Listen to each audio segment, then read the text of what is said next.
Olá! Vou gravar esse vídeo, esse daqui vai ser mais um atalho, né? E os vídeos de atalho, que talvez se torne mais ou menos uma prática corrente, são a primeira parte, algumas explicações, né, para contextualizar o fato de ser um vídeo de atalho, né? Ou seja, para dar os links dos vídeos que eu ainda não postei, mas já estão feitos. E eu aproveito para fazer um desabafo também, né? Então eu vou avisar quando for começar a parte do desabafo, que aí para você evitar ir nessa parte, porque, enfim, não é relevante, mas eu sinto vontade de falar algumas coisas, né? Todo mundo tem um querido exibicionista e eu tenho bastante. Então, claro que também não é nada que não tenha a ver com o conteúdo do canal, né? Mas é uma parte irrelevante desse conteúdo. Então vamos lá. Essa primeira parte é a parte séria, né? Eu separei playlists, né, para ficar mais claro mais ou menos a proposta do canal, né? Eu fiz a explicação, acho que no vídeo de introdução, que é o primeiro do canal, que eu ia dividir, eu decidi fazer esse material porque veio a sacada de umas categorias, né, para como organizar essas aulas, que são aulas, entre aspas, conteúdo que já tenho pensado faz um tempo, mas nunca tinha visto essa organização e eu gostei dela, eu achei que ela encaixava com mais ou menos o que eu queria fazer mesmo. O canal não tem pretensão de atingir muita gente, na verdade não tem pretensão de atingir inclusive ninguém, assim, qual é a sua meta? O que vem é veio, né? Mas é claro que eu gosto de saber que estão assistindo, né? Mas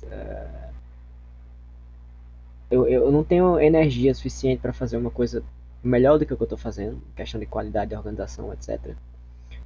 Estilo e tal.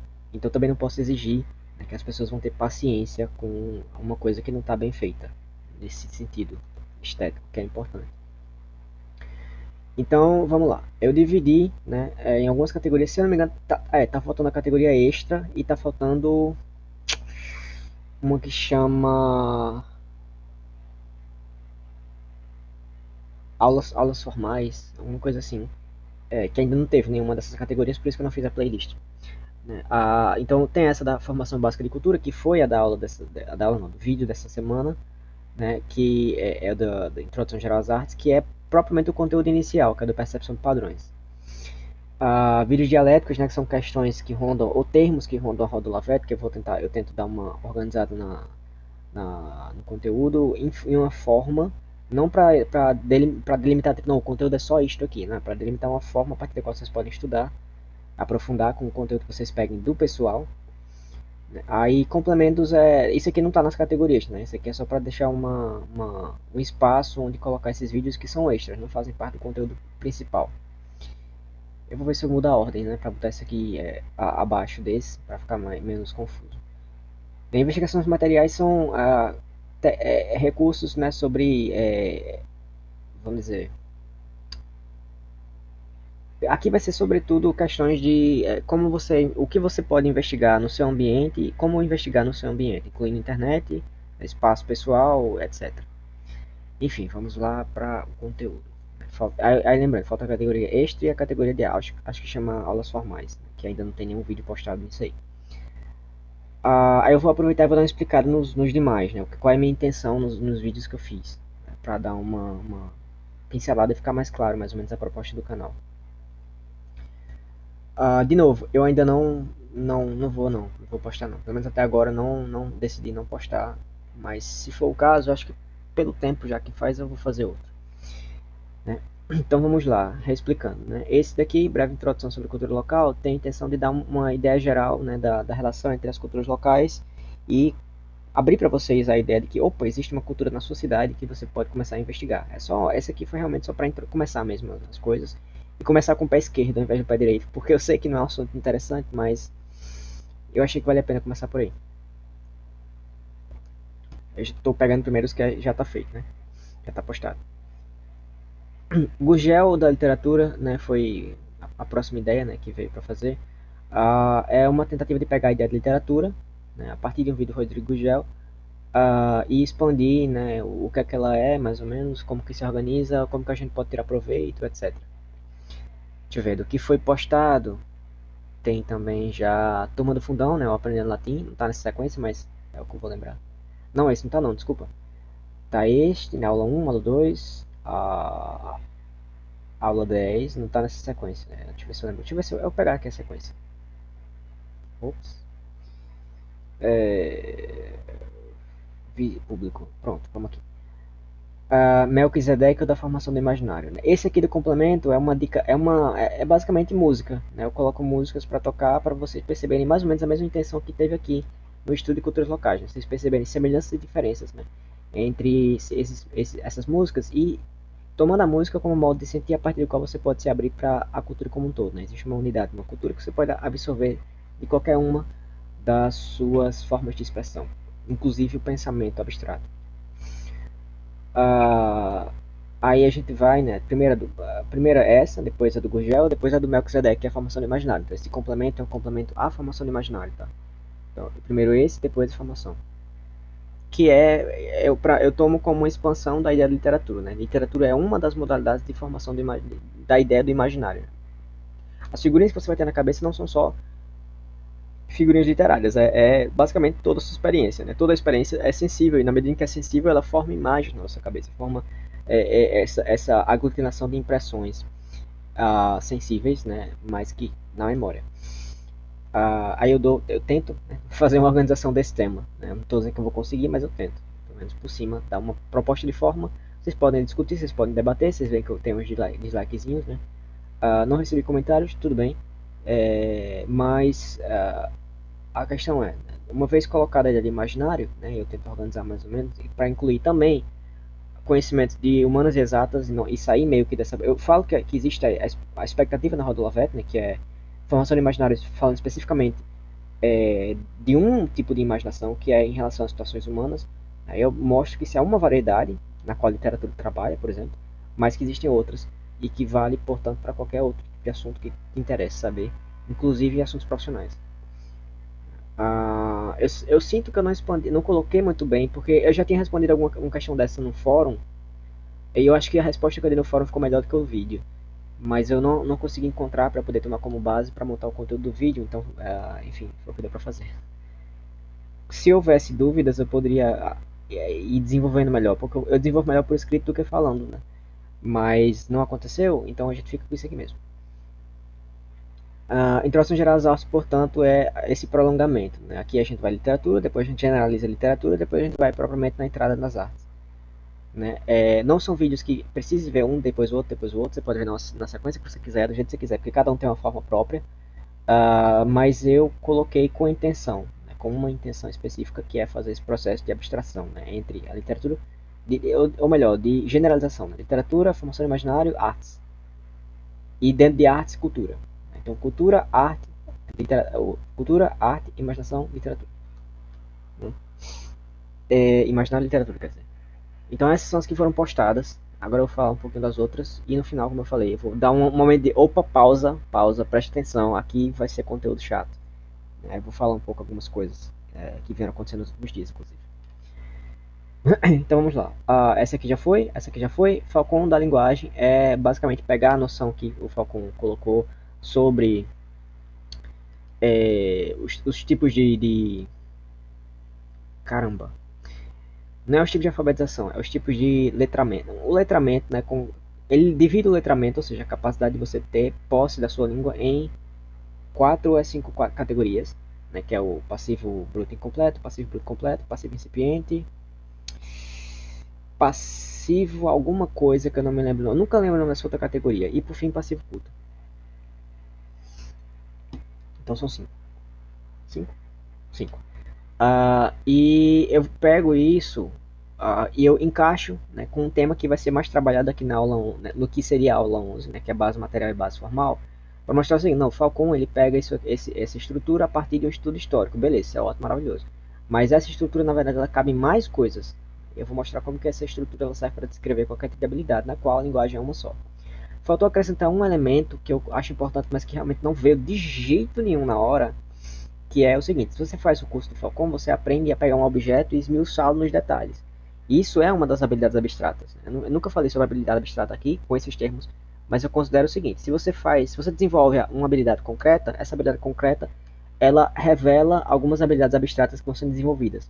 Só que quanto mais você toma posse dessa habilidade abstrata, você sabe que ela existe, você aprende que ela própria é uma coisa em si mesma, mais você consegue desenvolver isso, mas em alguma medida aquilo fica. Por exemplo, vamos dizer assim, aprender a andar de bicicleta não é só aprender a andar de bicicleta, você aprende um equilíbrio, você aprende a tomar equilíbrio em um objeto que requeira esse equilíbrio em movimento, por exemplo, a moto. É um exemplo bem chifrinho, mas foi o que apareceu agora. Mas isso seria um exemplo de habilidade abstrata, né, o equilíbrio. Outro caso, isso eu não tenho uma prova perfeita, uma demonstração exata para isso, mas eu tenho uma impressão, eu organizei essa impressão e ela é muito forte. Se você aprende a decodificar, por exemplo, poemas, não, eu tive essa experiência, na verdade. Se você aprende uma língua, pode ser o português ou pode ser um estrangeiro, pode vir em qualquer fonte. Se você aprende uma língua a esmiuçá-la nos detalhes, tipo etimologia e outros recursos, se você toma consciência disso, você consegue pegar um outro idioma e aplicar os mesmos recursos. Você vai, a sua atenção vai estar treinada para perceber esses elementos ali e vice-versa. Você pode aprender com outro idioma e alguns idiomas vão ter algumas características a mais que não tem no nosso e você aprende a perceber isso e comparar um com o outro. Mas se você não fez isso conscientemente, se você não tomou consciência dessa habilidade mais abstrata, ou vamos dizer assim, desse idioma com I maiúsculo que encaixa essas várias possibilidades que você vai começar a medir, isso fica menos consciente. Né? Então você não consegue tomar tão proveito assim. Tomar tanto proveito assim. Mas aí tem categorias de habilidade abstrata também. Tudo isso eu não categorizei, não organizei ainda, tá? Mas existe, supostamente existe a possibilidade também de abstrair mais. Né? Eu estou mexendo no idioma muito, estou aprendendo como é que ele funciona, para cá, para cá, para cá. E isso teoricamente tornaria esse esforço que você faz para dominar o idioma, ficaria em você com uma possibilidade de pegar um objeto qualquer e saber esmiuçá-lo, perceber como é que ele se esmiuça. Você aprende categorias de classificação de maneira mais ou menos implícita, vamos dizer assim. Eu não tenho prova disso, mas é mais ou menos disso que eu vou falar aqui, ou esse recurso que eu vou falar aqui. Né? Eu não tenho prova, mas eu sou um exemplo que mostra que isso pode existir. Então é com base nessa autoridade mínima que eu vou falar aqui, nesse conteúdo. Rodolfo Melo, do Imbecil Coletivo, isso aqui é uma aula de dialética, tá? Isso aqui também é uma aula de dialética.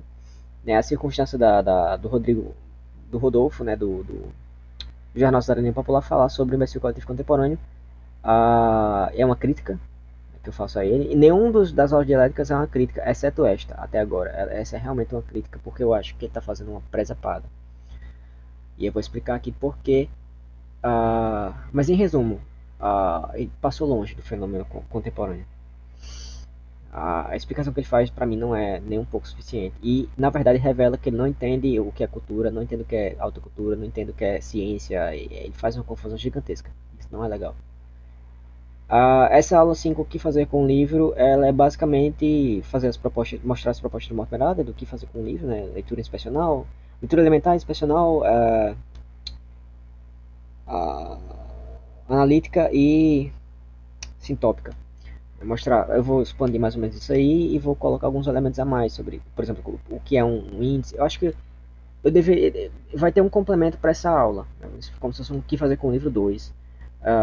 Que acrescentar mais coisas. Tipo, eu falei por cima sobre índices, né? Não expliquei a diferença de índice onomástico, índice de datas. Eu acho que eu falei um pouco, mas não o suficiente. Eu quero falar mais sobre isso também. Tá? Literalmente pegar um livro e dissecar como é que funciona um livro, o que é que você pode fazer com ele, como é que você reaproveita o seu conteúdo o máximo possível, etc. Então, aqui é uma introdução. Eu acho que vou fazer mais um vídeo. E tem um outro vídeo que eu tenho que fazer também, que é sobre funcionamento das editoras no país. Né? A relação que elas têm com o processo de fluxo de informação, que é muito importante. Né? Dando exemplos com o caso do movimento Olavete, né? Que trouxe a vida editorial e as realizações. Né? Que isso mudou todo o panorama do que a gente vai ter daqui para frente.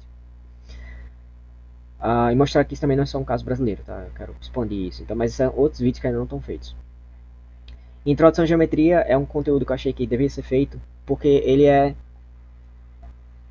a ideia que fez nascer esta ideia desse projeto veio da ideia de pensar sobre um trio e um quadril contemporâneo. Eu não sou especialista em nada dessas coisas, mas eu sou cabido, né? Eu me meto nas coisas e vasculhei alguns documentos já e veio uns recursos, né? Por exemplo, eu sei mais ou menos o que é que deveria ser o quadrívio, a questão simbólica. Eu não tenho aprofundamento simbólico, mas eu sei que em relação ao que a roda do Olavo tem interesse e as rodas em torno do Olavo têm interesse, essa aula vale a pena ser feita. Né? Uma aula de introdução à geometria no sentido histórico.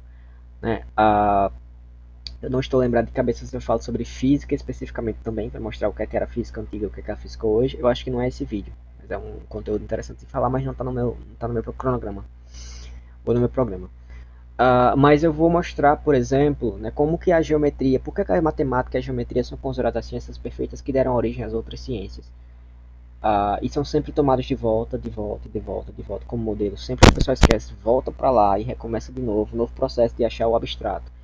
Tem um conteúdo específico que é falando sobre o conhecimento abstrato, né? O que é o conhecimento abstrato, como é que ele funciona em relação ao conhecimento concreto, em relação às coisas concretas, que não é esse vídeo, mas é um vídeo que está do lado desse.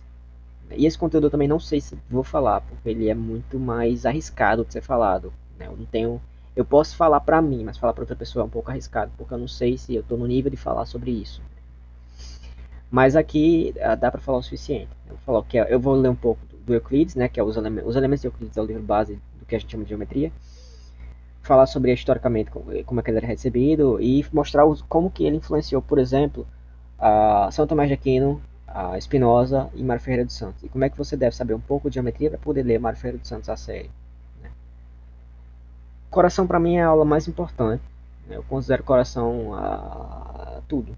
Assim, se você tem, se você leu 1000 livros, mas você não tem coração, não serve de nada. Se você, como é? Se não houvesse amor ou caridade, toda a ciência são apenas sinos, né, balançando e toda a bondade não vale nada, etc. Porque no centro existe o coração, existe o amor, e o resto é complemento.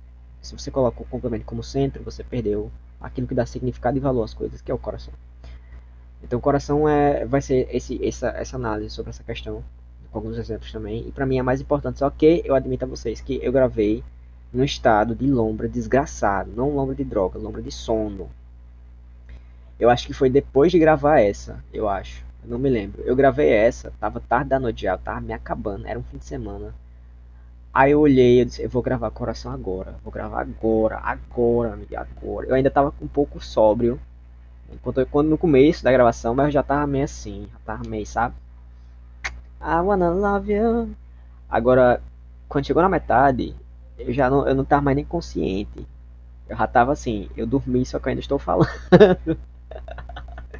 Aí eu fui. Eu sei que, gente, no final do vídeo, eu olhei assim pra tela, eu baixei a cabeça e eu dormi. Aí eu acordei acho que 1 hora depois, totalmente desorientado. Eu não sabia se eu tinha gravado o vídeo, eu não sabia o que é que eu tinha falado no vídeo. E não tive coragem de ver. Mas recentemente eu disse, não, rapaz, eu vou encarar esse vídeo, vou ver o que foi que eu falei. Eu olhei e disse, é isso mesmo que eu queria falar. Então deu certo. Turma do Fundão aprendendo latim.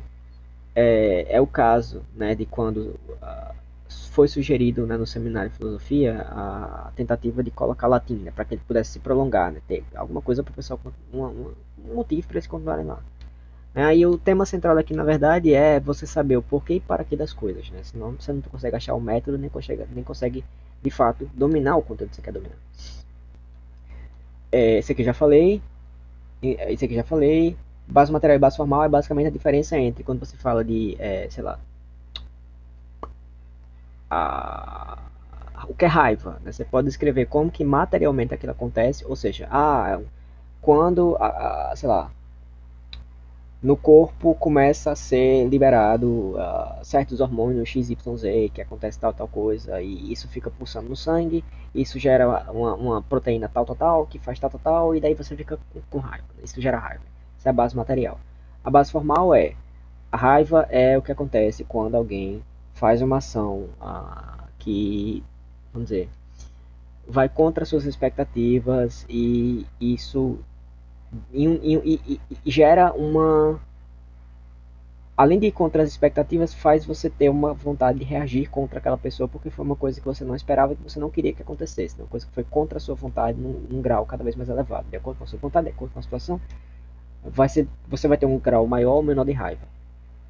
Então, qual dos dois está certo? Os dois estão certos, só que eles estão pegando sobre ângulos diferentes. Quando você leva isso aqui em conta, boa parte dos debates podem ser resolvidos e articulados. Porque na prática, por exemplo, quando você fala a ciência contra a religião, ciência é base material, religião é base formal. Quando você fala Deus existe, aí Dawkins vai falar da base material, McGrath vai falar da base formal, só que eles não articulam uma coisa com a outra e você fica achando que são pontos de vista no mesmo nível, e não são. Então fica tudo confuso, fica tudo impossível de resolver e na verdade isso só gera mais confusão. Por quê? A gente não fez essa meditação básica. Próximo. Eu vou explicar isso aqui, vou dar 300 exemplos em várias áreas diferentes. Sem aprofundar nenhum, porque tem alguns exemplos eu iria tratar especificamente em outros vídeos, só que eu não sei se eu vou ter fôlego para fazer isso. Mas fiquem abertos. Mitologia contemporânea é meu vídeo favorito. Eu não coloquei tudo que eu queria. O que eu acho mais importante é coração. Agora, a mitologia contemporânea é o meu favorito. Eu não consegui terminá-lo do que eu gostaria, mas eu consegui fazer o suficiente para pelo menos apresentar alguma coisa interessante. Que é mostrar o seguinte: todas as épocas, todas as culturas têm uma mitologia por regra. Por quê? É impossível um cidadão saber de todas as coisas. É impossível. Absolutamente impossível. A metodologia, a proposta de Mormerada de formação de um cidadão, né, através da leitura de Great Books, beleza, você vai adquirir a base da discussão ocidental, mas você não vai adquirir a base da sua vida concreta, cotidiana, da sua cidade, da sua região, do seu país, porque tudo que você está lendo, por definição, é do passado. Do passado. Um livro escrito este ano já não descreve o ano seguinte. Porque daqui para lá acontece tanta coisa que pode ter mudado já algumas coisas. Algumas coisas que inclusive está no livro. O livro, a ideia de um livro bom é o livro que te dá uma forma de análise, uma estrutura, uma regra, a partir da qual, independentemente do conteúdo, você vai pegar aquele recurso como uma forma de entender, de pensar sobre a vida em geral, sobre regras, sobre o funcionamento da sociedade, etc. E daí você lembra daquele esquema, mas você não tenta forçar a vida a encaixar nele, mas você tenta lembrar, você lembra dele para lembrar assim, existe esse esquema. Esse esquema é o esquema correto para cá? Aí você analisa a situação em si e aí você vai medindo uma coisa com a outra para ver o quanto vale. Geralmente o esquema não vai valer. Você joga fora, mas você usou para dar um início na investigação. E usa outros que você tiver também, claro. Mas enfim, não dá. Nenhuma proposta de educação, nem a do Olavo, consegue fazer você tomar posse. Nenhuma proposta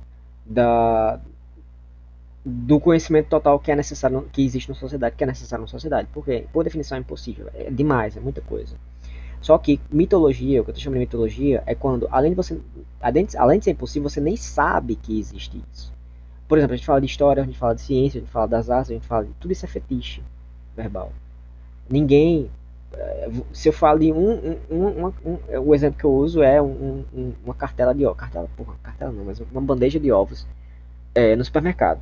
Aquilo ali tem uma realidade tão grande de relações que é necessário existir para que aquilo aconteça e aquela bandeja de ovos chegue ali, que tecnicamente para você analisar uma bandeja de ovos você tem que descrever a sociedade inteira. E pior, de uma sociedade você consegue descrever qualquer outra sociedade. Mas a gente não precisa saber nada disso. Você só precisa ir lá e comprar o ovo e ter o dinheiro para pagar. E é aí que se esconde a mitologia. Porque todas as coisas parecem óbvias, mas na verdade não são. Então eu vou tratar alguns exemplos, né, e mostrar a relação entre você tomar posse dessa mitologia ou você viver nela inconscientemente. Introdução à poesia e introdução ao ouvido, eu acho que é o resto do nome. Que é o lá fala, você não tem ouvido, esse pessoal mais jovem não tem ouvido, desenvolve um ouvido, etc. E realmente não tem. Em vários, esse ouvido pode ser no sentido mais simples até no sentido mais complexo. Em todos a gente não tem, tá? Tem um rapaz que começou a fazer uns poemas no Facebook, nenhum tá certo. Ele tenta fazer soneto, tá tudo errado.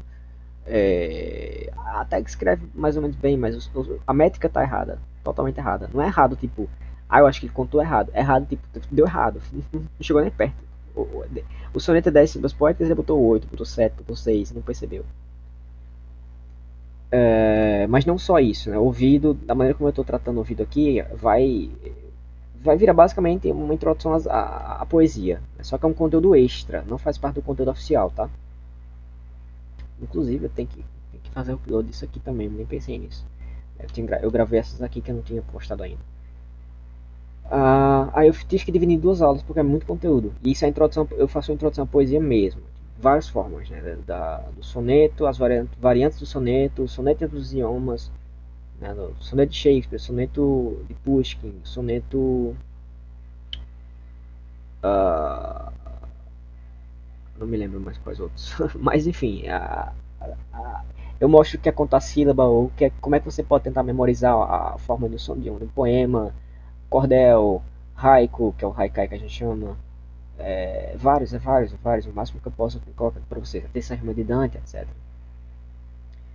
Então são essas duas aulas sobre isso, né? A primeira e a segunda. Essa aqui tem que ver seguida, tá? De preferência, porque realmente tem um sequenciamento aqui. Cantarela da interpretação é para mostrar o caso de você, a relação entre a sua capacidade de entender um texto, de utilizar um texto e o que o texto de fato oferece, né? Tem que saber fazer essa mediação entre essas duas coisas sempre que você estiver lendo alguma coisa ou vendo, né? Isso vale para tudo, não é só leitura. A leitura dinâmica e memorização foi meio sem querer, mas aconteceu. É para mostrar, né, a leitura dinâmica que tá em moda, né? Eu vou abrir um tema e vou colocando algumas informações no que é que vale, no que é que não vale, e no meio termo entre leitura dinâmica e leitura comum, que é ler acelerado. Como que se relaciona essas coisas. E aí no meio tem memorização também. Só um apoio, não aprofundo. A mudança de geração de tecnologia é mais ou menos o equivalente ao que foi essa aula aqui, né? Para mostrar como que a internet ela é um recurso cultural interessante para você começar a analisar as situações, né? Tem muita coisa que eu posso e gostaria de falar sobre a internet, mas acho que eu também não vou ter paciência. Mas aqui dá uma introdução geral a como fazer uma análise a partir da internet.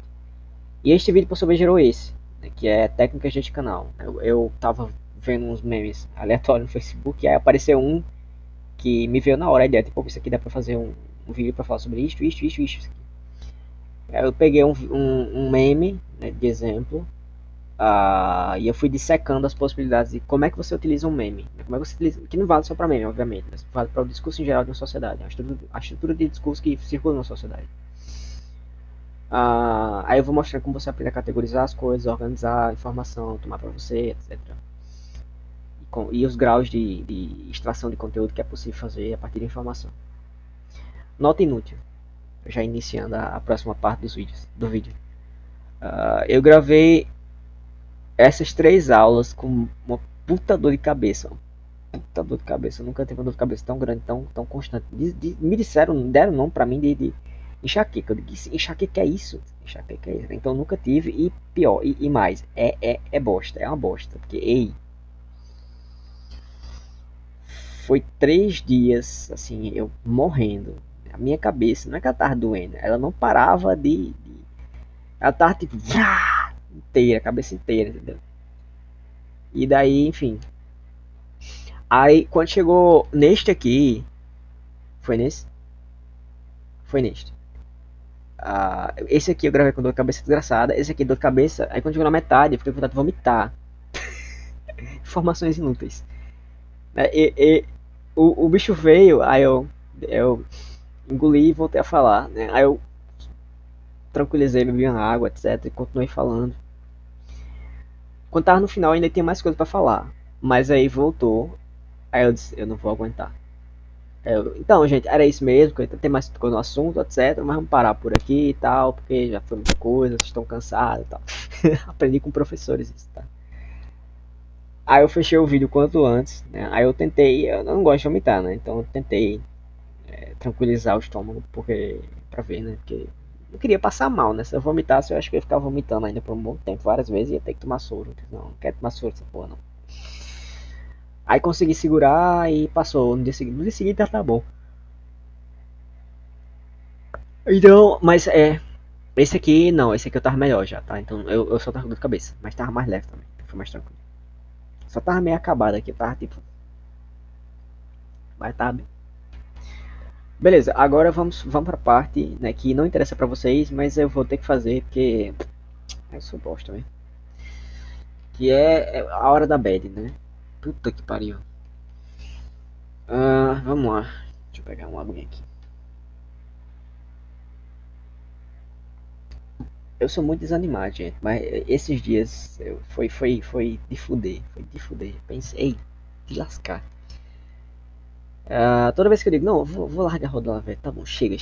Aí eu invento de voltar mais um pouquinho. Deixa eu dar só mais uma olhadinha, né? Por causa das pessoas que eu conheço, por causa das coisas que eu já vi de bom, etc. Aí quando eu volto, eu vejo mais merda. Eu digo, puta merda, o que é que eu voltei aqui? Não vou contar merda, né? Mas eu vou contar só uma. É Matheus Tiburcio falando sobre esse LS. Eu digo, não, gente, não, não, não, não, não, não. E teve mais, né? Eu também fui inventar de ver as postagens aí. Acabei tendo que ver uma coisa que eu não queria saber sobre o Olavo, né? Falaram uma fofoca interna aí que não interessa pra ninguém, entendeu? Mas o que me irrita não é o fato de que eu soube uma coisa sobre o Olavo que eu não queria saber. Não foda-se, né? A vida do Olavo é a vida do Olavo. Mas o que interessa, que me bate com força é o seguinte: como é que os caras gastam tempo com isso, bicho? Sabe fofoca daqueles programas da Sônia Abrão, programa de Leão Lobo, entendeu? É nesse nível. Eu digo, puta merda, cara, que bosta a pessoa falar isso. É tão irrelevante, é tão irrelevante, tão ridículo, sabe? E na verdade isso representa um pouco, né, a mesma impressão que eu tenho do Matheus sobre o ICLS. E eu comecei a ficar com marcação quando eu vi ele falando sobre o Carrefour. Eu digo, beleza, o que você tá falando pode até estar certo, mas é tão inútil, é tão ridículo, sabe? É tão bosta que dá vergonha estar aqui assistindo isso. Eu digo, caralho, como é que o cara leu tanto, entendeu? Ele leu acho que umas 20 vezes mais que eu. Ele, sei lá, tem doutorado em Hegel, sei lá o que é. Ele tem uma rede de informações, né, cheia de gente, entendeu? Ele pode pegar a informação que ele quiser na hora que ele quiser, aparentemente. E o bicho fala bosta. Não, assim, eu olhei e disse, não, gente, eu não tenho capacidade não tenho, eu já sou todo fodido, entendeu? Corporalmente, mentalmente, psicológico, tudo fodido. Mas eu ainda vou ter que parar pra ficar vendo um negócio desse. A pessoa já tá toda lascada, sabe? Já tá o resto do ser humano. E ainda tem isso. E ainda eu vou sair dos canais, tá? Assim, acho que eu vou deixar programado pra postar, porque eu não sei se eu vou ter paciência mais de nem de pegar o link e botar nos canais. Eu coloco dois espaços, né? Só dois espaços, eu não faço mais que isso, não. Eu conheço várias pessoas que eu poderia recomendar, mas eu não quero popularizar isso aqui. Eu só quero postar nesses dois lugares porque eu estou fazendo esses vídeos, na verdade, porque foi a condição que meu coração me botou para eu poder sair da Rota Velha, para poder fazer outra coisa da vida. Eu não queria fazer essas coisas, eu não queria ser youtuber, eu não queria ser intelectual, tá? Eu não queria ser nada disso. Realmente nunca quis. Então eu recebi, mas como eu passei por aqui, eu passei por isso, eu vi essas coisas, então eu não posso ignorar, falar algumas coisas, mesmo que ninguém escute, mas eu tenho que falar. Eu sinto essa obrigação interna. Mesmo que não esteja bom, mesmo que fique mal feito, mesmo que ninguém veja, entendeu? Mas é o que eu posso fazer e eu não tô fazendo isso pra ninguém, eu tô fazendo isso porque o meu coração. Ele diz, você vai sair. Eu tô querendo sair faz muito tempo, mas eu nunca tive essa permissão interna, vamos dizer assim. Mas dessa vez ele olhou e disse, não, você vai sair. Porém, só se você fizer isso. Desse jeito. Dos outros jeitos, nenhum eu fiquei realmente. Nenhum eu senti que tava do jeito certo, mas desse jeito eu senti. Só que é tanta lapada, eu vejo tanta coisa que eu não queria ter visto, entendeu? Que eu acho que eu não vou nem mais compartilhar nos ambientes. Ou então assim, eu saio de todos os lugares, Facebook, sabe tudo. YouTube. Que é o meu YouTube padrão, ele tá começando a recomendar Matheus Tiburcio. Cada vez que eu vejo um título no vídeo dele eu fico irritado. É um negócio incrível. Daí, enfim, eu vou fechar tudo, né? Vou entrar só. Se eu conseguir ter energia, eu entro nos sábados ou nos domingos para compartilhar nos dois ambientes que eu tenho separado. Se não, não, fica só aqui no canal e quem vê viu, entendeu? Quem não vê não tem problema. Acho que não tá perdendo muita coisa mesmo. Eu acho que cada um tem que fazer a sua vida, né? Cada um tem que fazer suas investigações, tem que entender a sua circunstância pessoal que não é a minha. O máximo que serve o meu conteúdo, como eu falei nos outros, é para vocês aprenderem técnicas, né? Aprenderem formas de pensamento, né? Não conteúdo, mas formas, a partir das quais, né, aprender a pensar em conteúdos e depois aprender a pensar em novas formas que vão se encaixar melhor nas situações de vocês. É isso que interessa. Interessa vocês, não interessa eu. Então, bom, ainda teve mais uma merda. Não devia contar, não, mas vou contar. Teve uma coisa positiva que foi: eu encontrei um livro de cordel, não é cordel, um livro de poesia que pega o mote do Canudos, né, a batalha que aconteceu aqui no Nordeste, e trabalha na maneira de poesia, né, de um modo que eu fiquei impressionado. Você não imaginaria que eu fosse encontrar isso, e escrito por um autor contemporâneo. Ele escreveu em 2021, mas contemporâneo não, tanto que tem 50 anos, 50, 60. Mas ele fez um cordel do jeito que eu imaginava que ele faria. Quer dizer, ele fez uma tentativa do jeito que eu imaginei que seria feito. Né? Ele fez misturando formas poéticas, mas colocando o cordel como prioritário. Ficou bom, ficou bem bacana. Eu não vou falar dele aqui em detalhes, porque sem energia. Mas talvez eu comente alguma coisa sobre isso depois. Mas ele foi, acho que, o único poeta que eu vi assim. Não, não o único não, mas um dos únicos. Que entendeu o estado da questão. O estado da arte, melhor dizendo. Os outros nem isso, né? Estão brincando de trocadilho. Eu não tô falando da Roda Lavete, tô falando da produção de poesia fora da Roda Lavete. Né? Na Roda Lavete você tem o Bernardo Souto, né? Ele faz poesia mesmo. Só que ainda não tem um estilo pessoal. Ele tá imitando Manuel Bandeira, mas imita bem. Enfim. Deixa eu ver o que mais. Sim, aí uma das coisas que quebra minhas pernas foi que eu recebi uma história pra fazer. Quando eu recebi a história, é tipo assim: eu não sou escritor, eu não gosto de escrever, eu não escrevo bem, eu não gosto de aprender sobre escrita, mas, vez por outra, eu recebo alguma coisa pra fazer.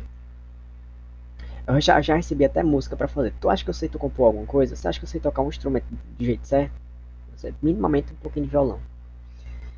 Mas veio, por exemplo, uma espécie de música pra fazer.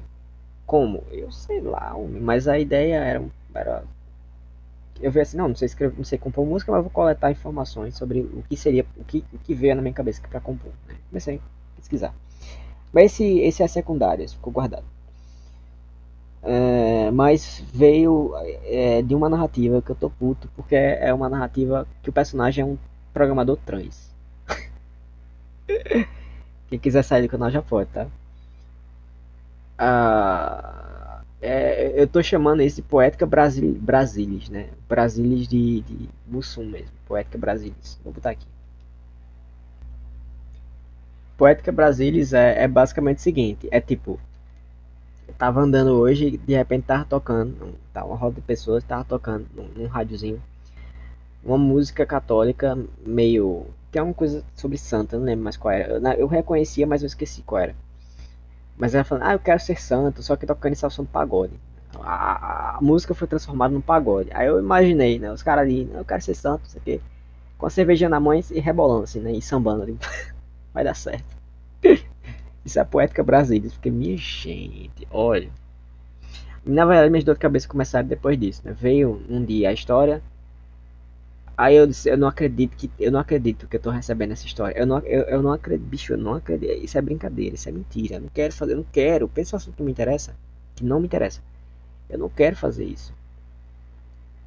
Mas no dia seguinte, pela manhã, começou a pipocar flash na minha cabeça. Eu digo, puta merda, porque assim, eu não vou contar, mas eu já vi muita coisa. Assim, minha melhor amiga era uma bruxa, entendeu? Outra vez era um psicopata, outra vez era um doido, outras vezes era. Eu tenho experiência bem interessante de vida, assim. E o que eu não vivi, eu escutei. E prestando atenção. Mas enfim. Começou a vir flash, né? Misturando o que eu vi, misturando coisas que quase vi, misturando outras coisas que encaixam na ideia da narrativa, né? Os flash foi tipo assim: suicídio, crise esquizofrênica, entendeu? Que mais? Aí o programador trans, um amor que deu errado. Aí o que motivou essa história foi que um amigo meu uma vez me contou a história de um rapaz. E foi um rapaz gente boa, etc. Mas era homossexual, né, católico. Eu acho que ele não era assumido, mas ele meio que. É daqueles que não tem muito mistério, né? Todo mundo olha e diz, tô percebendo. Mas eu acho que ele nem ele mesmo sabia ainda. Tem pessoas assim. Aí o que é que acontece? É a pessoa gente boa, né? Nunca fez mal a ninguém, aparentemente. Até que um belo dia ele aparece, né? Espancado, morto e com um crucifixo enfiado na bunda. Meu amigo, só essa cena de morte, ela já tem, é um simbolismo que revela, é um símbolo, na verdade, que revela tanta coisa, bicho. Para contar esse assassinato, você tem que investigar a questão do tráfico, a questão da relação do tráfico com o protestantismo, a questão do protestantismo, a questão... Por quê? Eu sei que quem for protestante vai ficar com raiva de mim, mas eu não estou dizendo que é culpa do protestante, mas vocês sabem, né, você tem que saber que o protestantismo, sobretudo nessa onda, vamos dizer, neopentecostal, eu não estou falando mal do neopentecostalismo, tá? Mas nessa onda neopentecostal existe alguma relação com o tráfico que a gente não sabe entender ainda. A cultura brasileira não sabe entender. Eu não sei entender. Esse aqui, Pedrinho Matador, por exemplo, inclusive ele morreu hoje, né? Dava uns depoimentos sobre isso. E basicamente, pelo que eu entendi, é assim: se você quer sair do tráfico, quando comer você tem que sair e entrar na igreja evangélica. Que eles tinham algum tipo de parceria, não sei que parceria é essa, mas eu imagino assim: o cara tá na igreja, esse é um ambiente que tem pessoas lá que estão observando ele para perceber se ele tá seguindo o caminho direito, se ele tá se metendo em treta. Enfim. E eu sei também, de novo, não estou criticando você que seja evangélico, que você está vendo isso, mas eu já vi, eu sei que isso existe, tá? E você provavelmente sabe disso também.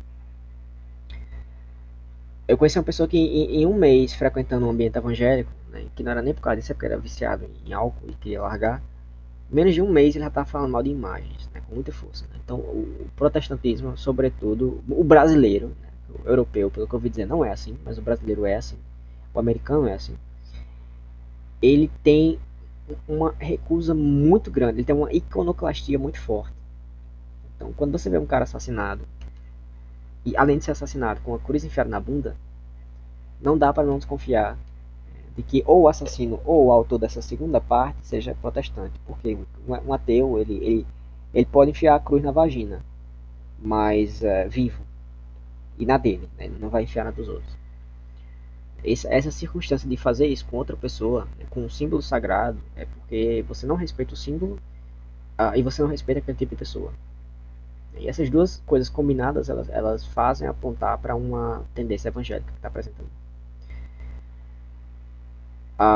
Então, tem que, para contar essa história, que tenha essa cena, e mais o programador trans, né, para representar essa coisa que está entre uma tentativa de mudança biológica e uma tentativa de mudança do mundo pela tecnologia, então, juntar as duas tendências, né, eu não vou expandir isso aqui, tem que mexer com um monte de ninho de vespa. E como eu não sou escritor, eu gosto de investigar os temas a partir da narrativa que vem para mim. Basicamente eu tô fudido. Porque eu não quero saber dessas coisas, eu não quero me meter nessa merda. Eu já ouvi muita coisa, já tive presente indiretamente, né? Pessoas que eu conheço de perto, que já me contaram experiências que elas tiveram também, pessoalmente, muito ruins, muito pesadas. É um Brasil que a gente não conhece. O brasileiro não conhece o Brasil, a verdade é essa. Menos ainda os políticos não conhecem o Brasil. Né? Enfim, não me interessa essa história. O assunto não me interessa, mas fudeu. Aí depois desse monte de flash que veio vindo, entendeu? Eu digo, caralho, estou fudido. Só pra dar um contexto, um pouquinho de contexto, né, me aparecem algumas histórias. Né? A que eu achei mais divertida, né, que eu mexo com ela até hoje, porque eu não sou escritor mesmo, foi eu chamo de Enigma da Escola de Música. Né? Foi a partir dela que eu comecei a estudar música, na verdade. Porque é o seguinte, eu fui na escola de música a primeira vez, da minha universidade. Eu não sou de música, tá? Mas eu fui lá, né? E quando eu cheguei lá, eu tomei um susto brutal, né? Fiquei na cantina, né? Fui comprar um cafezinho. E tinha várias pessoas, cada um tá treinando uma música diferente com um instrumento diferente. Né? Veio aquele monte de som na minha cabeça. Tava com um caderno escrevendo, eu tava depressivo na época, eu tava escrevendo algumas besteiras. E aquele monte de som vindo na minha cabeça. Quando eu parei, eu disse, eu vou me concentrar nesses sons. Quando eu parei para me concentrar nos sons, aí eu olhei pra cantina, que tava na minha frente. A moça da cantina tinha saído pra fazer alguma coisa. Pegar uns salgadinhos, sei lá, um negocinho fora da cantina. Eu olhei pro lado, eu olhei pro ambiente, na frente isso é dentro do prédio, né? Então eu tô sentado numa mesa, à frente de uma mesa. Na frente tem um espaço sem nada que separa eu e que tá entre eu e a cantina, né? Eu olhei pra cima, né? Aí tinha uma câmera que apontava justamente para esse centro. Eu olhei pra lá e eu vi na minha cabeça, a cena de uma pessoa assassinada ali. com um arco de violino. Ou seja, era alguém ligado à música. Porque aquele monte de sons dissonantes, eles me fizeram pensar em morte, em assassinato. Porque essa dissonância representava justamente isso. Tipo, as músicas que não são harmônicas entre si, elas estão lutando entre si para fazer, para aparecer. E aquilo para mim toma a forma de assassinato. Então, um assassinato musical. E veio, não veio só a imagem, né? Começou a vir pipocar uma sucessão de relações. Tipo, como que vai acontecer? Não, é porque tá aqui, isso foi 2013 ou 2014, mais ou menos, 2014. 2013, final. Me veio os protestos de junho. Vai acontecer um protesto aqui na frente. E aí vai ter um grupo que vai convocar esse no Facebook Event, vai convocar esse protesto no dia certo, na hora certa, justamente para que está marcado esse assassinato, porque é um grupo organizado que tá ligado a tal coisa, que vem de não sei o que, juntou tudo, bicho. Eu nunca conseguiria pensar nessa ideia, por vontade própria. Que tá marcado aqui, que tem essas pichação aqui, que liga com isso aqui, que liga daqui, eu, isso em um segundo. E eu, tipo, a pessoa regala o olho e disse, meu Deus, o olho. Aí eu peguei o papel e anotei, tipo, 2, 3 páginas de uma vez, com as ideias. Quando eu parei, eu digo, beleza, o que foi isso que aconteceu? Eu não sei. Depois ficou mais interessante investigar isso. Mas eu comecei a estudar música, eu comecei a estudar essas coisas por causa dessa ideia que apareceu. Então, vir um programador trans, né, significa algumas coisas que eu não gostaria de ter que investigar, sinceramente. Mas enfim. Ah, é muito cansativo. Esses últimos anos foram muito cansativos, né, por vários motivos. E eu cheguei no meu limite. Né, assim, na verdade, o meu limite chegou faz muito tempo, muitos anos. Mas tem o limite, né? Aí acima do limite, aí tem o limite do limite, né, o forçando a barra, tem o tentando fazer a barra não quebrar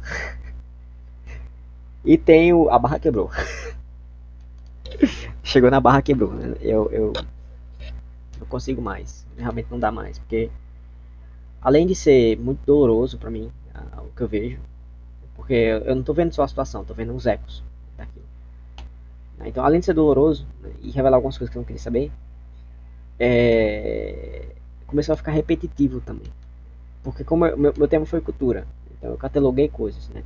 Ao longo desses anos, por exemplo, eu já morei numa república que tinha um monte de estudante de teatro, né? Então eu convivi com gente de teatro, convivi com gente com bruxo, com, com sei lá, bipolar, borderline, gente com esquizofrenia, psicopata, gente, enfim, foi uma grande variedade. Que eu não me orgulho, mas ao mesmo tempo eu não posso deixar de dizer que uma parte minha olha e diz, isso é interessante. Isso foi muito a minha vida foi muito interessante, né? Assim, eu quis isso, né? Eu queria poder saber se a vida tem algo mais, né? E realmente tinha. É bem mais interessante do que eu imaginava, né? Acho que até um caso de uma pessoa possivelmente possessa eu cheguei a acompanhar, foi muito bizarro, mas ah, possessa não, né? Obcecada por um demônio. Enfim, né? Foi uma conversa bastante longa. E aí também eu fui expandindo meus interesses, né, por causa do Olavo. Então daqui a pouco eu estava entrevistando, eu conversei com professores, entrevistei professores de todos os níveis, né, de escola, de universidade, de vários cursos diferentes. Entrevistei escritores, né, daqui, da capital, do interior, de outros cantos, da Rodolavete, não sei o que, de fora. Quanto mais eu rodava, mais eu ficava depressivo. Quanto mais eu rodava, mais eu ficava depressivo. Né? Teve um dia que, acho que depois da morte do Olavo, eu fiz uma postagem no grupo da universidade do Facebook, desafiando, né? Disse, olha, quem quiser, eu não me lembro como é que foi, mas foi tipo assim, quem quiser falar sobre o Olavo, né, estou aqui à disposição, aluno dele há tantos anos, assim, sensado, quem estou à disposição de falar, né, joguem pedras ou flores, eu estou aqui. Então eu gastei mais ou menos uns 3 ou 4 dias da minha vida, né, respondendo um monte de presepada idiota. Mas que me deu muita experiência, mas no final só disse, não tem mais nada pra saber disso aqui. Já deu pra mapear, inclusive, as reações possíveis que podem receber nessa situação, não tem mais nada aqui. Então é mais ou menos isso, né? Eu rodei. Capital, interior, outros países. Né? Não saí do Brasil, mas na internet a pessoa tem acesso a outras coisas. Ah, não vou detalhar, tá? Não vou detalhar, mas quanto mais eu ia, mais eu ficava depressivo, mais eu ficava deprimido, mais eu tinha. Eu fico com aquele fundo de sensação que posso estar errado, eu espero estar errado, mas eu fico com essa fundo de sensação de que no fundo nada disso tem importância. Tem, tem, claro que tem, mas não tem. Entende? É esquisito. Mas é assim. Sabe a sensação do Eclesiastes de vaidade das vaidades é tudo vaidade? É mais ou menos isso. Né? Tem o valor? Tem, mas ao mesmo tempo você vê. Quando eu comecei a querer desistir quando eu estava vasculhando, estava coletando as informações disponíveis de um professor universitário, mas que é da minha cidade, interior. E aí ele divulga informações e tal, e, enfim, eu fui coletar tudo que ele tinha disponível, né? O perfil dele no Facebook, eu fui fotografando tudo, né? Printando tudo, organizando tudo, categorias, etc. Bicho, quando eu tava na metade, eu olhei e disse, pô, tudo isso vai pro lixo. Tudo isso vai pro lixo da história, isso aqui não serve pra ninguém, pra nada. É só besteira, é só vaidade. Aí me veio a sensação de estar no cemitério. Eu estou gastando esse tempo aqui pra andar no cemitério. E isso é andar no cemitério. Essas obras, essas coisas estão mortas antes mesmo de nascerem. E isso não é uma sensação boa, tá? Não é uma sensação tipo, ah, tá vendo? Isso tudo é besteira, mas existe a alta cultura, que é aquilo que é bom e que vai durar no tempo. Não é isso. É tipo, é uma pessoa que eu conheci minha vida inteira, entendeu? E que eu tô vendo que a obra dele não serviu de nada. A vida dele não serviu de nada nesse sentido. Ele fez muita coisa boa, muita bosta também, mas foi muita coisa boa, mas na prática, as coisas boas que ele fez não deixam de revelar na obra dele o fato de que na prática ele não era tão bom assim. Ele não era tão espiritualizado assim. A obra dele foi só um trabalho burocrático para cumprir função. E eu tô falando essa pessoa, que eu não vou falar o nome, mas não foi só ele, foi muita gente, muita gente. Então, quando você olha, e são pessoas que você ama, né, que você conviveu, conheceu, teve apego, etc. Você se sente no cemitério de uma maneira muito triste, né? Tipo, tô enterrando meus mortos, enterrando minha geração. Quer dizer, a geração dos pais e avós, né? Tô enterrando a geração passada. E aí outro dia veio uma segunda relação. Foi quando eu percebi que as pessoas da minha época, da minha geração, estão vivendo, vão ser aquelas que serão estes que eu tô vendo que estão morrendo, que vão morrer. Não sobra nada. Por que que isso acontece? Não vou contar. Mas esse canal tenta responder um pouco isso de maneira implícita. Mas a partir desse dia eu digo, eu não quero mais saber. Não me interessa saber disso. Faz 2 anos, então eu ainda vasculhei muita coisa. Mas quanto mais eu vasculhava, mais eu tinha essa sensação. Mais apertava, mais arrochava. E assim, um coração humano, ele não foi feito para aguentar passar por isso. Tenho quase certeza. Muita coisa dói. Por exemplo, hoje mesmo eu fui reencontrei com uma conhecida, bem mais velha do que eu, claro, que é uma pessoa muito boa, mas o filho, desde pequeno, é estranho, enfim, se meteu com droga pesada e vive na rua. Por quê? Porque não tem o que fazer, não deu pra resgatar, não teve como resgatar. Então tem situações que realmente pesam. Imagina uma mãe passar por isso, né? Mesmo sendo uma pessoa boa, mesmo dando de tudo pra essa pessoa, mesmo tentando manter, mesmo depois do cara na rua, ela criou uma rede de conexões que ela consegue dar dinheiro direto pra ele. Ele não sabe que é ela. Mas imagina o peso pra uma mãe, né? Mas então não é nesse sentido, mas mesmo isso é pesado demais para um coração. Mas tem coisas que eu lembro que teve um momento específico. A partir do momento específico eu senti a impressão que eu conseguia, o jeito que eu conseguia descrever a impressão é tem meu coração. Aí vem um peso gigantesco. Esse peso foi ficando maior.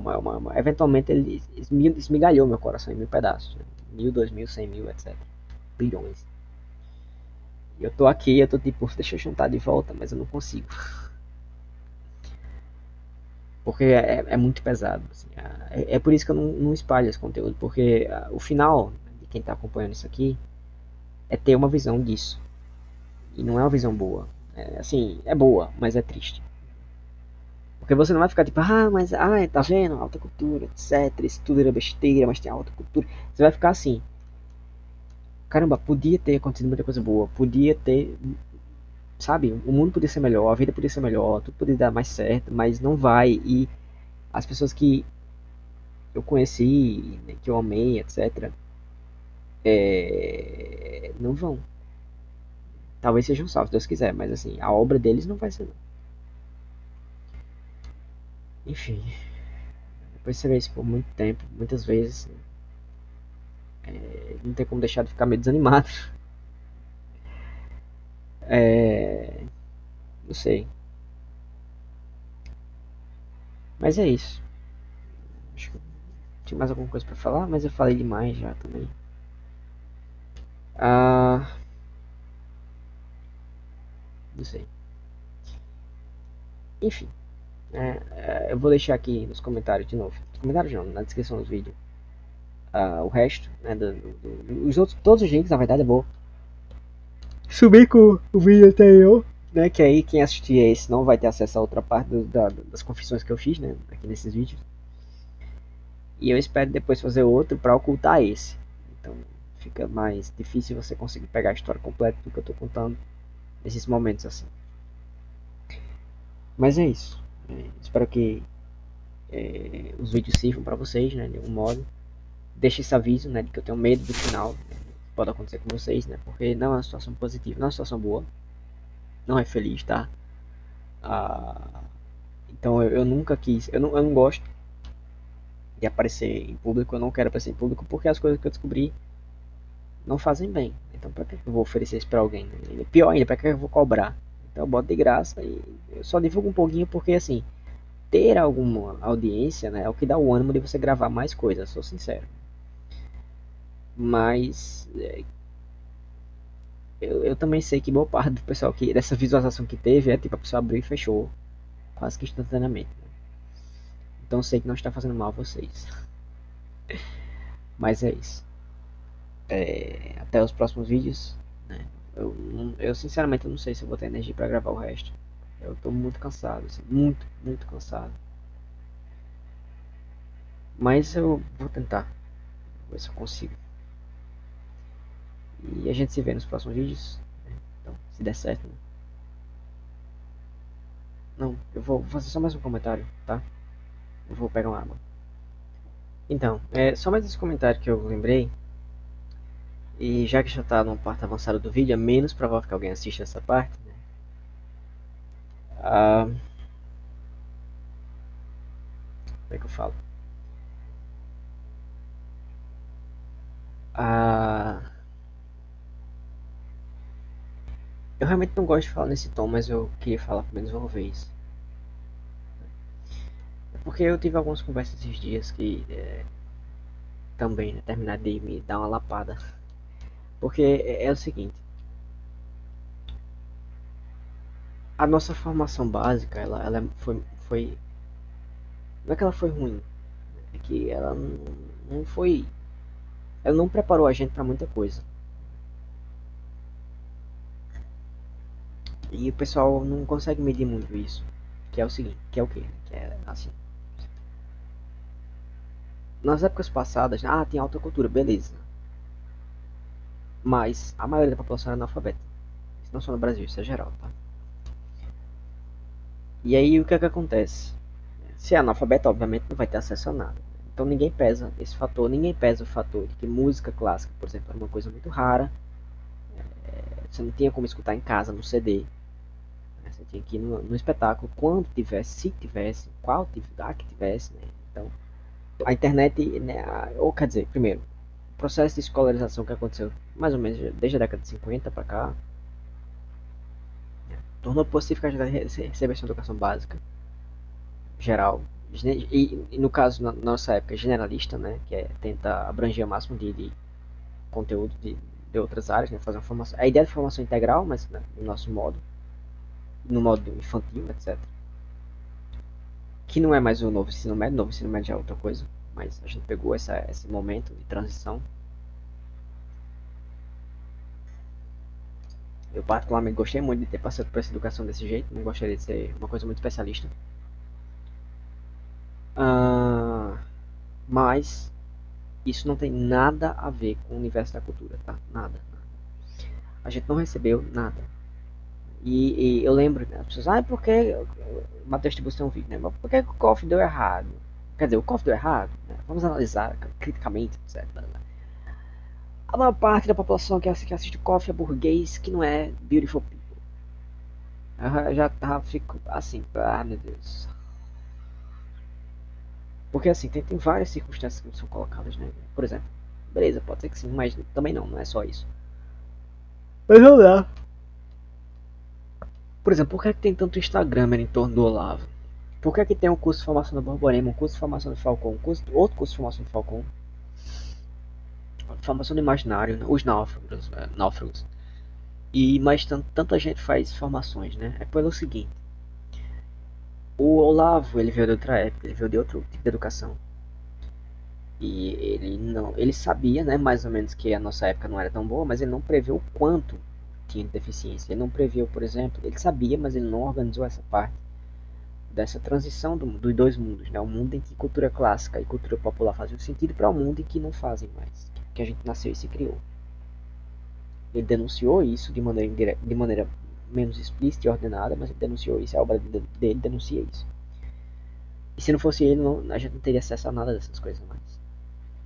Mas na prática ele teve uma expectativa de público-alvo que a gente não tinha como cumprir. Por exemplo, o Olavo criança ele já sabia o que era ouvir música clássica. Né? E o normal hoje é pensar que ouvir música clássica é botar a música para tocar enquanto você está estudando matemática. E não é. Outros pensam que é achar que é botar um negócio fofinho para ouvir, né? E ficar lá, tipo, bonito, bacana. Também não é isso. Música clássica é uma forma, um conjunto de formas, né? Das quais as músicas que a gente costuma ouvir, seja do pop, seja da música popular, é uma forma de música, que é a canção. Basicamente todas as músicas que existem de pop e popular são dentro do formato de canção. A canção é uma forma de música, e a música clássica é várias formas de música. Forma, ou seja, ouvir música clássica é identificar forma, identificar ah, técnicas, estruturas, correlacionar entre outras músicas, né? Como é que aquele compositor usou esses recursos do seu modo particular de fazer as coisas? Como é que o grupo, né, que está executando a música fez seu toque pessoal? Porque eles não recebem, você não recebe, o bar não chega na sua casa e diz, olha, eu fiz essa partitura e ela é tocada assim, desse jeito. Você tem a partitura e entre a partitura e o que você tem disponível você vai ajustar muita coisa, né? Então você toca de uma maneira mais ou menos particular, muda muito. Você pega a Rubinstein para tocar as músicas de Chopin, é totalmente diferente de outros, não é compositor, esqueci a palavra, mas é quem está executando, né? Quem está tocando a música. Tem uma palavra, mas esqueci. A Rubinstein tem um jeito particular de tocar, por exemplo. Então você pega, que é o meu preferido, na verdade, né? O estudo Opus 10, estudo 3, né, que é o chamado Tristesse. Você pega o normal, né, que eles fazem uma coisa mais prolongada, né, ele aperta a tecla do piano e deixa ressoar um pouco para ficar uma coisa mais triste, mais pesarosa, mais lenta, uma coisa mais confortável. E o Rubinstein, foda-se, ele sabe que a música de Chopin é uma técnica e ele vai tentar enfatizar a técnica. Né? Então fica um clima totalmente diferente. Né? Ele toca rápido, enfatizando né, a parte da técnica do estudo, que é o que o Chopin quis fazer.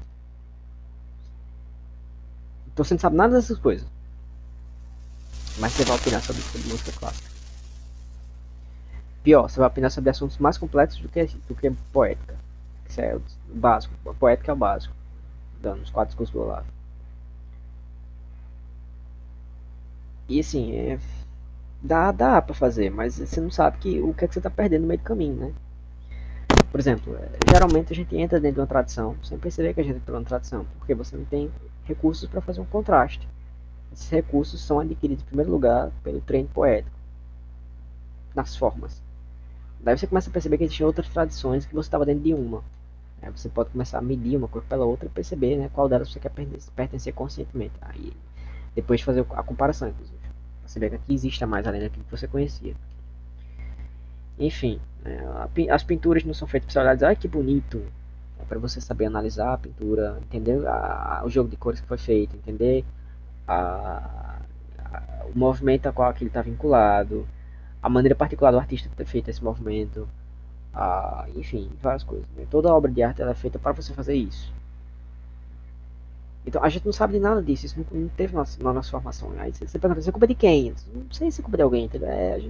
Nem os professores sabiam, nem os professores sabiam, quanto mais a gente saber. Ninguém oferece aquilo que não tem. É simples assim. Então ninguém teve, ninguém recebeu. Mas aí esse buraco na nossa formação é exatamente o motivo de aparecer os vários pré-cofs, né? Porque um pré-cof realmente é necessário. Mas compor um pré-cof não é fácil. Na prática o que o pessoal faz é compor aquilo que interessa para ele, né, e tomar aquilo como pré-cof. Ou a sua experiência como um grande estudante, a formação de um estudante, a formação de uma vida intelectual.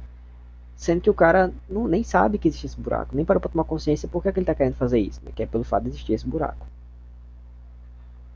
Isso é isso que a gente tem. Então, eu não gosto de debater, tá? Eu gosto de ouvir e gosto de falar, mas não gosto de debater. Me botaram muito em situação de debate nos últimos dias e eu fico sem uma gota de paciência. Eu não gosto, detesto isso, porque eu sei que debate não vai para canto nenhum.